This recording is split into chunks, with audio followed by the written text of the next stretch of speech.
It's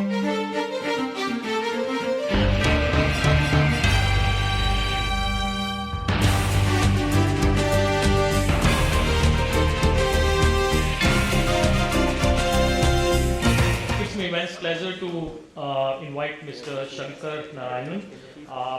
Shankar Narayanan holds an Indian Institute of, he holds a Bachelor of Technology in Civil Engineering from IIT Madras and an MSc in Management Systems from Birla Institute of Technology and Science, Pilani. 1989 till date, he's been working with L&T Construction, BNF, IC Chennai. Present cadre is Senior Deputy General Manager. He's currently heading strategy and planning for buildings and factories IC. Mr. Narayanan has got a lot of overseas experience and he's worked on different projects in Doha, Qatar, Mauritius, as well as in Russia. And from November 2006 to August 2010, he was the head of project control in Delhi, the International Airport project, estimated contract value of $2 billion US.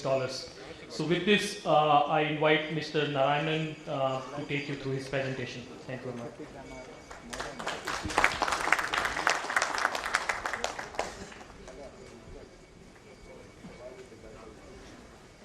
Good evening, friends. I am from hardcore construction. So I know many of you are not from construction and IT industry. So you can always interrupt me and say that, look, this is a construction jargon and you'll have to explain it a little bit because through and through, right from 1989, I've been in construction project site, right from design, all walks of construction. So here in this case study, as he was mentioning, I wanted to share with you all one of my lifetime experience, I would say once in a lifetime experience of having worked in Delhi International Airport project as a project control head. So I have structured the presentation. First slide is just to talk about the topic of today's this conference itself. That is,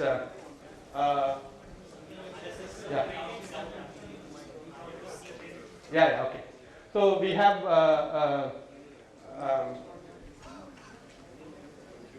okay. No, I wanted to see this project management bringing uncertainty, certainty in uncertain times. Okay. So how relevant is project management in these kind of current scenarios? That's one slide. Then slides about the details of why Delhi International Airport project is a successful project. First, I have to convince you that it's a successful project. Then I'll have to say how we went about making it successful. I have some of my friends who have worked with me in Delhi International Airport project also in the audience. So we will be able to live through the whole process. I hope I'm able to do that. To straight away go into the presentation. First of all, today's, when you say current challenges, uncertain times, there is an immense need from project management, construction project manager. There is a lot of expectation and requirement because you need to manage the resource purposefully and efficiently as operational efficiency is the requirement today because the investment that is coming up is drying up and people are, those who are trying to invest want to make the project, probability of project a real success and they want to do it in shorter time, they want to do it in lesser cost. That is also that. And in addition, for execution, there is a huge resource constraint in terms of skilled resources availability, both in engineering and management term, as well as the construction workers itself. So, and there is a requirement to work today because we are all becoming globals and the staff members of various organizations are not just Indians, we have to work across cultures, across countries, they all get together, then team working is also a very important requirement. With all these things, I think the project management knowledge per se is really, really relevant today. If we have to turn around the country from this in this uncertain time, we have to make every project a success. So I really appreciate PMI for having chosen this topic, very relevant topic for this conference. So let me see. I am here to share with you my L&T's experience with successful construction projects. Like we have been very fortunate as from L&T, Konkan Railways and Mumbai-Pune Expressway. Of course, it so happens that all three are Dr. E. Season's project. Then we have Reliance Refineries, then Tisco Jamshedpur. All of them we consider as a very successful project that we have executed. So there are many things in a project. There are many ways to learn from a project, both as a failure project as well as successful project. So here we are going to look at from successful project what we are going to learn. So if you really look at, I was just going through these projects. What is that made this project successful? I just put in pen down my own thoughts, and if you see, it starts with the need for the project, the really why a project is required, and everybody aligned to the project. The stakeholders alignment was very important, and that was there in all these projects. So that was one of the reasons these projects became very successful. The second is very good project management implementation. Project management implementation, it is in engineering, it is in procurement, it is in construction, how you monitor and control, just not doing a planning, but how do you implement the plan at site, and how do you communicate the plan, how do you monitor and control the plan, and of course the teamwork and the resources, putting the right resources in time and at right place.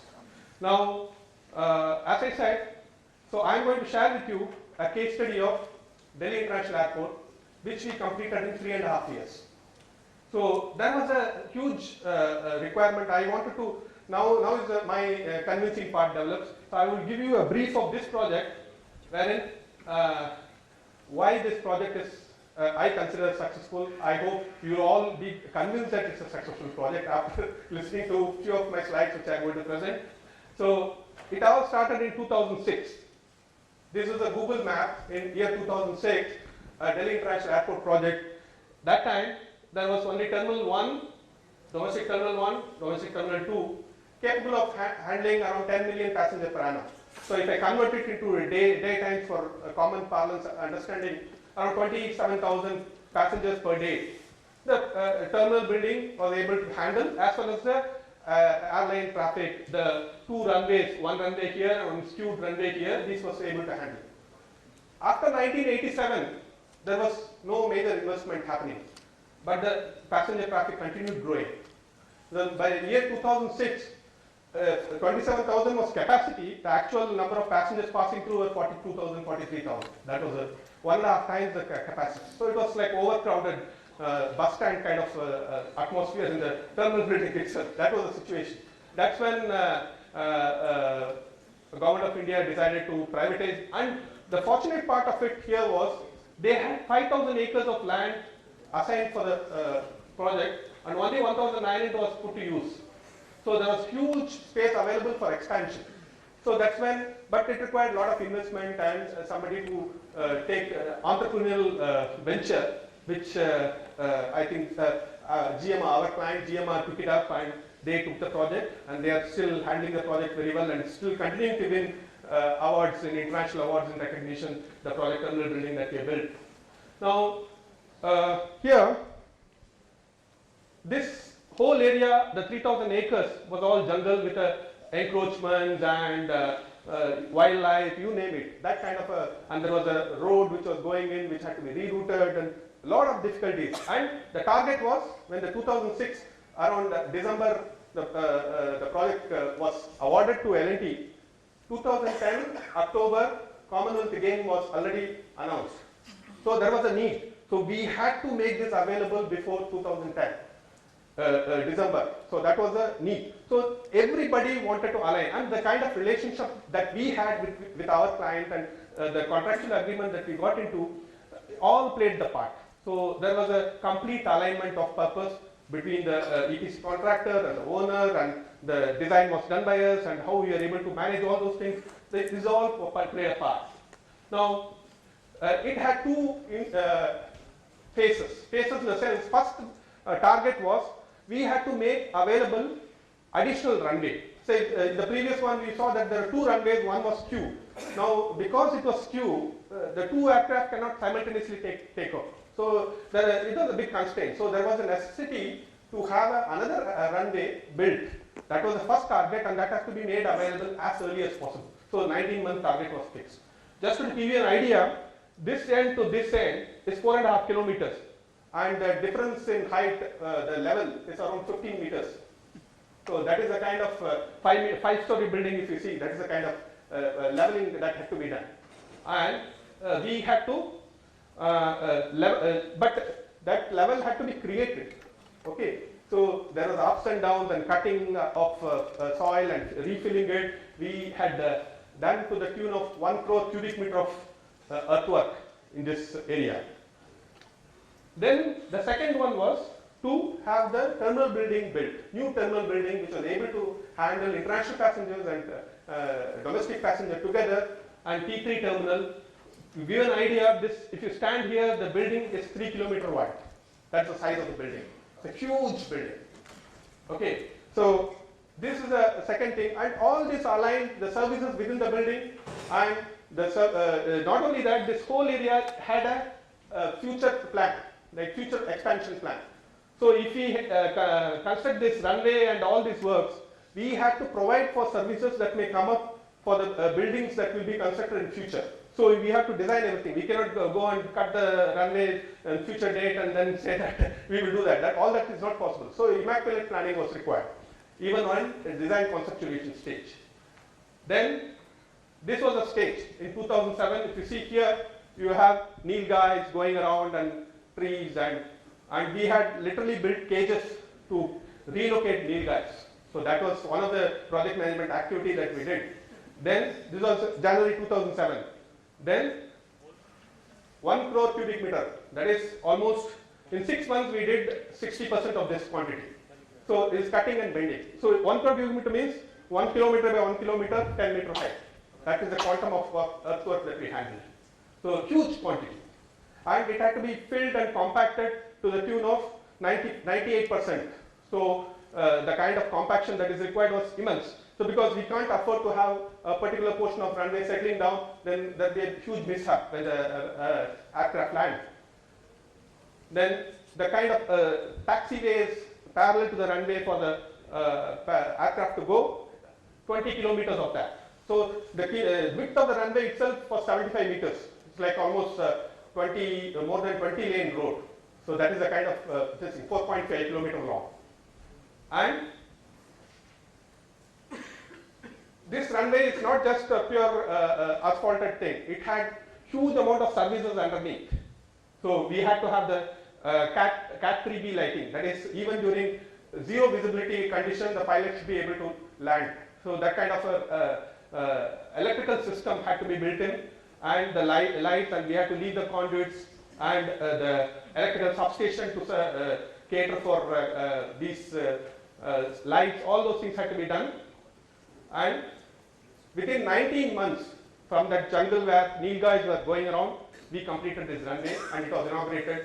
It was a few kind of an achievement in the entire history. In Asia's longest runway was built in such short time. Then came the passenger terminal building. The passenger terminal building, we have flats of 2,000 square foot or maybe 1,500 square foot. This is 50 lakh square foot, 53 lakh square foot building. And this 53 lakh square foot building, the structure portion we completed in 1 year time. So that was a duration which, so if you see the kind of, it is 12 meter below ground with 2 basements, and we started the thing in July 2007, and the reinforcement work, 1 lakh ton of reinforcement was to be used in that particular building. And we had Praful Patel himself coming and initiating the first pour of concrete, 19 December 2007, and I still remember last concrete of that particular building we completed on 31st December 2008. So that was a kind of all the concreting works we completed in 1 year's time. Now it had 5.5 lakh cubic meter of concrete and 1 lakh ton of reinforcement and 10.8. These are all figures probably people from civil engineering industry may be able to appreciate. This is a kind of quantum of work. Just to give you an idea, I did a project in Qatar just before this, and that was an 18-month project, and we had 32,000 cubic meter of concrete in that project. And here we used to do on a peak day, every day 7,000 cubic meter concrete. that was the volume of this project. Then the entire structural steel roof, we had used a state-of-the-art technology. The 18,000 tons in different pieces, we assembled together, and as a mass of 800 ton, lifted using strand jack and placed on top of the columns. This was on the air side, land side, and the air side, we erected it on top of the scaffolding and we launched it like a launching girder. So on the other side. So we had used all these techniques, and the sheeting works on top of this truss. If you see, if you spread the sheeting, it's 45 acres of sheeting. All seven layers of thing, because it has to, when the hailstorm happens, people inside the passenger building should not be able to hear acoustic insulation and thermal insulation, as well as it should not shine when the pilot is landing his aircraft. So it has to be like the top surface has to be chosen like that. Then we had glass, all imported from China. If you spread all the glass that we used in that particular building, it will occupy 50 acres. That's the quantum of glass that we placed. The glass erection was done in the matter of say 6 to 7 months time. Then when you say the backup power, we had a backup power of 42 MVA. It's almost 32 megawatts of electricity, backup power. So there was separate system to so many DG sets we had procured to put it in, all conceived by, of course, our clients. They had a big vision to make it really big. Then, you know, we have our window ACs of 1.5 tons or 2 tons or 1 ton. These are 20,000 tons. that is a cooling system for this building. And 50,000 interface point for smoke detection and sprinklers in the building. Then we, in a multiplex, we have 1 toilet block or maybe 2 toilet blocks. Here 145 such toilet blocks have to be constructed.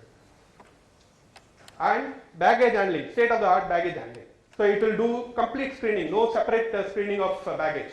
And the kind of conveyor system that runs within the terminal building, probably passengers going may not be able to see it. We know it, 6.5 kilometers of conveyors within the building. So that is what it is. Then we have walkolators, Asia's longest, you have longest, biggest, all sorts of records broken in this project. Then 88 numbers. And we previously Delhi T2 terminal had 4 passenger boarding bridges. This has got 78 boarding bridges. This is the biggest ever in India. Then apron. The apron itself is 0.5 meter thick concrete with all the services buried underneath. Okay, each apron panel is 0.5 meter thick, and that's 160 acres in area. So that is what is the quantum. And 160 acres of apron itself. And you have underneath the fuel line going, and then the stormwater drain, and the ground field lighting, conduits, and apron field lighting, different services. Then also the IT system. There are 13 different IT systems which was in the building, and you have in airport operation control room. There's a video wall almost this big, and which consists of completely connected cameras, wherein you can literally go in to see terminal T1 building, when aircraft is standing, what is the pilot doing? You can really zoom in and see. That is the kind of capability that's been built into the IT system. Departure hall, immigration counters, here's arrival. This is a canyon area with the natural lighting, and you have arrival belts.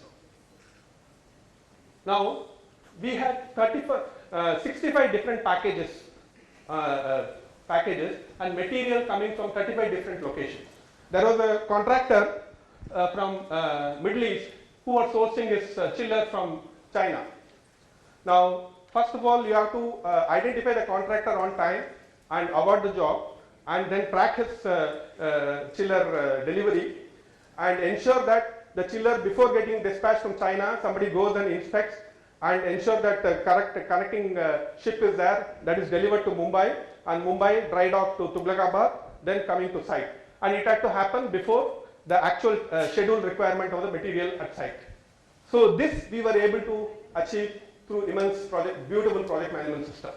So this is the kind of material flow that happened, and almost 1,200 crore worth of material was imported, and immaculately we could track each material and the kind of reviews that we used to do, and we were able to make it happen. And I can say that 95% of the time, material never became an issue for holding up the schedule of construction.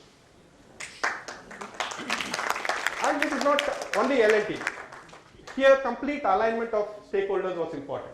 So we had all big names like ABB, Siemens, ThyssenKrupp, IBM, SCL, all globally they are much bigger than L&T also. So, but they were working together as a team in under us within EPC purview in this project. So they were from different nationalities. There were Italians, there were Malaysians, there were Chinese, there were Japanese, and all of them were following a similar system of reporting, a similar meeting. They will come prepared with a particular template of presentation, and it get reviewed in a particular manner. And we were able to deploy, implement the project management system across the board, standard across all the projects, all the packages. Now, just to give you a comparison internationally, we have Hong Kong, China, 5.5 lakh square meter, done in 5.5 years. Heathrow, 5.38, 5.5 years. Incheon, South Korea, 5 years. Then Madrid, 9 years, and we did it in 3.5 years. Now, so this is about the project. So, how did we do it? So, I want to share with you as a case study.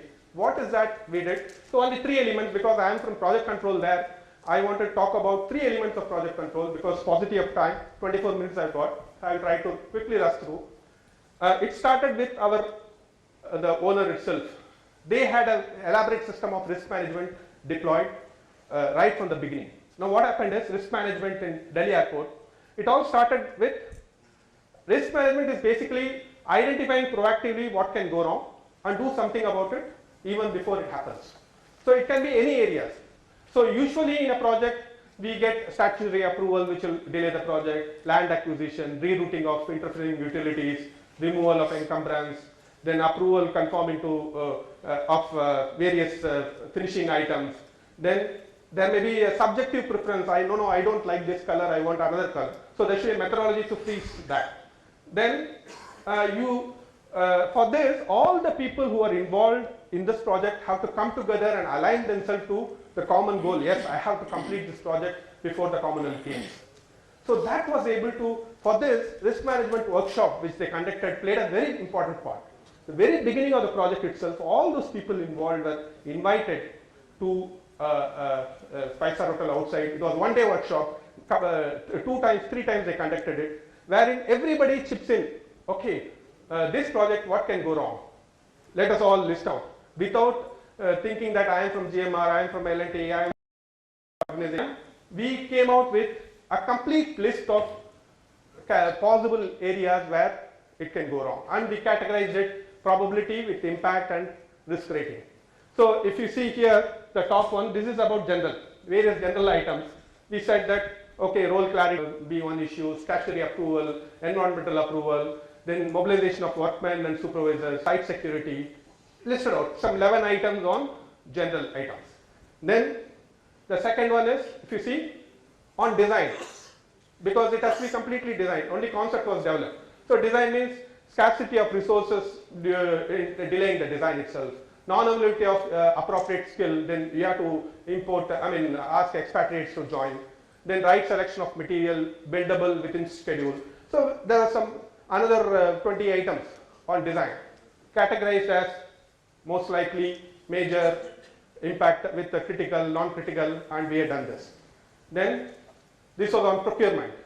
We had capturing all interfaces, ambiguous wording leading to misunderstanding of scope by subcontractor, inadequate clarity of tender document leading to improper quotations, competent identifying appropriate construction. What can go wrong in construction?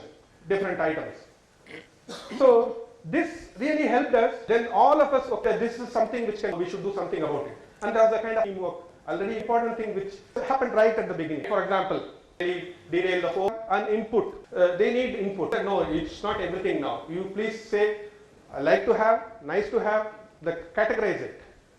And let us do a very judicious process of, let the stakeholders also invited in that, so they understand. So there was a structured stakeholder meeting. So in fact, if you really look at in that particular thing, we identified who all the stakeholders, 75 odd stakeholders were involved, who may influence the project, giving the inputs and this thing. So how to bring them on board and how to share the data on time so that it doesn't affect the deliveries of various deliverables from design team. Then comes, we also had other difficulties which every project faces. We had a road to be diverted, we had a village which had to be rehabilitated, there were utility diversion. I should really give credit to our clients. They managed it extremely well. So what they did, for every item of identified proactively, okay, this is the outer limit by which this should happen. Now there was a separate program to track this, and there was one guy responsible. So it was a mini project by itself. So and make it happen. And you believe it, I from that project, nothing of these common things which actually never affected us in the project. So this is an immense help that happened. Then also we had, usually in a building project, the equipment, lifts, escalators is the one which will actually end up delaying the whole thing. We had lift, escalator and travelator together 210 in number in the project, but none of them affected the project. All of them delivered 4 months ahead of schedule. So we had ensured that. So we had other long lead items, passenger boarding bridges, then IT system, all of them separately tracked, and okay, this is the thing which can potentially delay. So we need to do something about it. Proactively action was taken, and that came out of the critical path. So this was the thing. Then on the execution part also, okay, now HV ventilation system with the cooling tower construction is potentially the one after all this long lead item which can delay. Okay, now there's a owner for it and keep tracking his performance. And there was a risk review meeting every 4 days. Buried resources were there water logging, and we had a road which has to be diverted. So we had to literally find out where the resource, underground thing which has to be relocated. And then within 36 months time, this was the scenario, same place. So we did that. Now, so risk management, the process, it really builds, apart from the direct benefit of identifying this thing, it also brings in a lot of teamwork, and we are able to work as a team and everybody able to align themselves. This is an indirect benefit of immense nature which really helps the project. So every project, I personally recommend that risk management should be a process which will really help. So we have been trying to follow that. Subsequent to Delhi Airport project and other projects also, we are trying to see how exactly it is helping out, and it's really helping us in executing the project. Then the next one is project planning and monitoring. Now, as I said, we had different nationalities, 65 different packages, several countries, all of them a Primavera schedule where they had prepared 35,000 activities. Okay, so that was a thing. So, but when it comes to reporting, they want one single metric. Don't tell me 35,000, concrete is 70% done, reinforcement is 20% done, 50% done. I'm not in that. How much is the project done? So we should have one measure. That one measure is earned value management system. Earned value management system, there was a problem because usually we end up using the cost or man-hour. But cost, because of the nature of the contract, cost everybody will not reveal, and it's a confidential thing. Then that's why we said, okay, we'll go by tentative cost, not the total cost itself. Then the manner also, there is a tentative manner required. Then the criticality also we wanted. We said that no, IT system is really critical, it has got a lot of risk. We will give more weightage to that. So we had arrived at a weightage system for each of the activity that is to be performed in the project. And that was agreed once for all with all the project stakeholders right at the beginning, and that was closely monitored, and we never tampered with it. So just to get show more progress, change a weightage, that is a usual thing we end up doing, but that we never did that. So we were very truthful in reporting, and it really helped. So how we started was we Delhi Airport project as 100%. What is the preliminary design before you shoot out the vendor packages, tender packages? Then the vendor procurement itself, what is the weightage? Then the construction, then the testing and commissioning. Then in geographical element, in our side we have runway, taxiway, remote aprons and airframe, ground lighting, what is the individual weightages?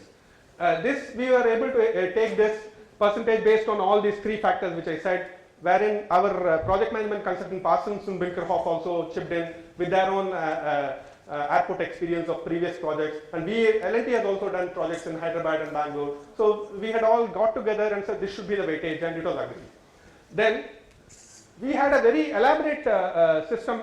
After the package is procured, the package also has got its own design, then its own material procurement, and it has its own installation. Now there are different stages of installation. Release of like a procurement, release of purchase order, manufacturing, test during manufacturing at factory site, then your dispatch clearance, actual delivery at site. So every stages we had put in a percentage. Now every item, every package, this was, so when the package vendor comes on board, he had a payment thing, 2% of this once he does all these things and submits to project control. So it was a requirement, so there is an incentive for him to complete this. Okay, so we have built in even in the tender invitation for tender itself. Then not only that, we had for design. Design is the one thing where they are not worried about schedule. They are only worried about deliverables. Okay, so we had to bring in a discipline of sticking to the schedule. So what we did, what are all the design activities, and here on top, we have we categorized pre-design activities and then design elicitation and design basis review and various deliverables attached to that. And these are the packages, and this is the percentage for each of them. And now when you actually complete this percentage, this is what you are in. There is a pure scientific calculation of what your status is. And see, like that, every percentage and on a particular date, what percentage should be complete. So this is a kind of thing, complete detail, every package had. Then there was separate S-curve for design. Now if somebody wants to know why this 16% and 15% the gap, we can really go through it. No, because you didn't do this apron package design basis report on this particular month. So you are supposed to do it on 10th of February. It is now already 30th of March. So that is the reason some 2% you are lagging behind here. We are able to tell that. Project control had that kind of a granularity in that. So this is not the design. We also had it for procurement. Procurement, vendor finalization, then pre-qualification, then after pre-qualification, technical evaluation. Every stage, what is to be done, we had done that. We had put in a percentage and this separate S-curve for procurement. So we are able to track the procurement and say to the procurement team, look, your target was 4% this month, you did only 3%. And the reason is, you didn't send out this package for this thing, and this technical evaluation did not happen. So we are able to tell that. Then, for after the design, that is, the package vendor is finalized, they will come out with a list of complete design documents that they will produce. So many GA drawings, so many shop drawings, so many design calculations, and each one had a different weightages. And also, first they produce chipped in, and the weightage for each, say for example sheeting work, we had liner sheet 1, layer 1, insulation, cement board, vapor barrier, insulation second layer, then calcit. So each one had its percentage. So weekly report from a sheeting contractor will come, wherein they will say that this is the percentage, I will achieve this percentage by bringing this material here. So, and this is a plan and this is what we achieved. So we are able to review that. Same way for the design of that, same way for installation. So this is the installation, say for example, for each layer of installation, we had for fixing 95%, final inspection and clearance another 5%. So various layers. So we used to get a total S-curve for the project like this. So this is an aggregation of all the data from each packages. Now you aggregate. So I'm at a gap of 15.7%. Why that 15.7%? You go into. Now it's actually because 2.97% is subcontract package, SCP packages. It is depending on the responsibility we had grouped it together. Then testing and commissioning is this region. Finishing packages was this region. Now you can say, oh, 2.97 supported packages, what are they? BHS is 0.28, then facade package is so and so, vertical handling and lift package is so and so, HVAC electrical is so and so, like this. Then you can further go, electrical 0.55, why? Electrical 0.55 because design of electrical is 0.02, procurement is 0.13 and installation is minus 0.4. What is the reason? The installation, you can go into the chart.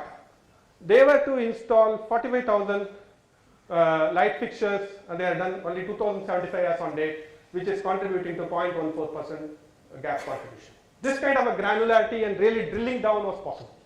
So we are able to this kind, and we implemented across the board all the packages, and religiously we used to get a weekly report, and we used to conduct almost 45 to 50 meetings, all 10 minutes meetings in a week.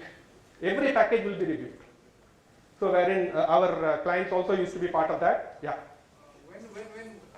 what period of time were all these percentages made at the very initial stage? See, there's two levels. One is the package level is one. That is very initial stage. Okay, now package as 100% has got its own breakup. When the vendor comes on board, the package has breakup is there. For that, we used to give an incentive. If he develops that and submits and gets it approved, he gets some preliminaries cleared. So okay. Your finance is also linked with this weightage. Pardon? Your payment of the vendor is also linked with this percentage. No, not really. Indirectly, I can say. Indirectly, not.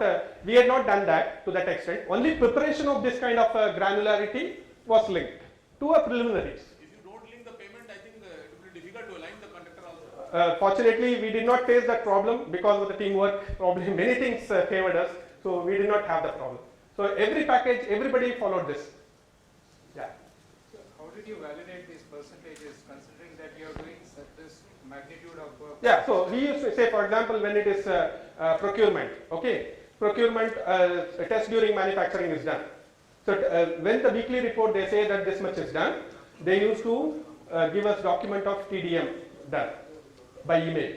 So our project control team will evaluate, and even GMR's project control team will evaluate, and they will get convinced, yes, this progress has happened. Then only we will give the credit of that procurement, this TDM has done.